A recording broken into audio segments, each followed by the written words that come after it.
I thank the gentleman for yielding. Mr. Turley, I want to get back to what you said in your written statement about the abuse of power model that we've seen in other administrations and you think may exist here with this administration. I just want to look at the gentleman before me was just talking about the way the Justice Department ran the investigation into Hunter Biden.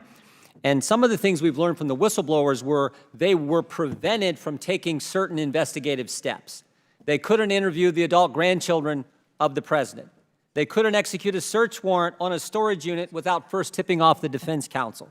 They couldn't use, in interviews they got to do, only a couple, they couldn't use the term big guy. They couldn't look at political figure one, which we know is the big guy, is Joe Biden. They couldn't investigate tax years 2014 and 2015 because they let the they couldn't charge for that, I should say, because they let the statute of limitations expire.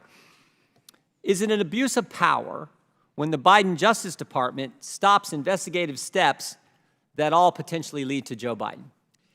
It certainly can be if there's a linkage to the president. If you look back, I think Article 2 of the Nixon impeachment was an abuse of power provision that dealt with that type of nexus. Article 1, I think, of the Trump impeachment, I think, dealt with that type of nexus. So you just have to establish those linkages as you go forward in an inquiry to make an article of, to substantiate an article of impeachment. I want you to elaborate on something you said earlier, too. I wrote it down. You said, confirmed corrupt influence peddling operation.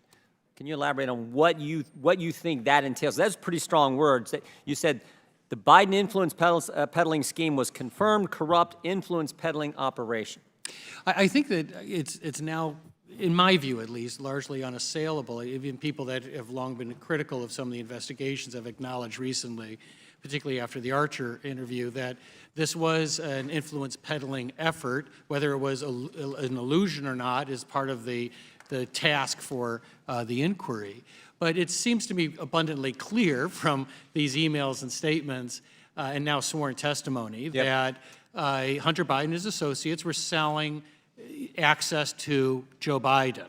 And the question is whether any of that effort resulted in decisions and changes being made by Joe Biden, and also the degree to which he knew of it, directed it, encouraged it. That's all the subject of an inquiry that has to be determined. It can be disproven or proven, but that's what lays ahead of you. Yep. I yield back to the gentleman. Appreciate the gentleman for yielding. Gentlemen, time's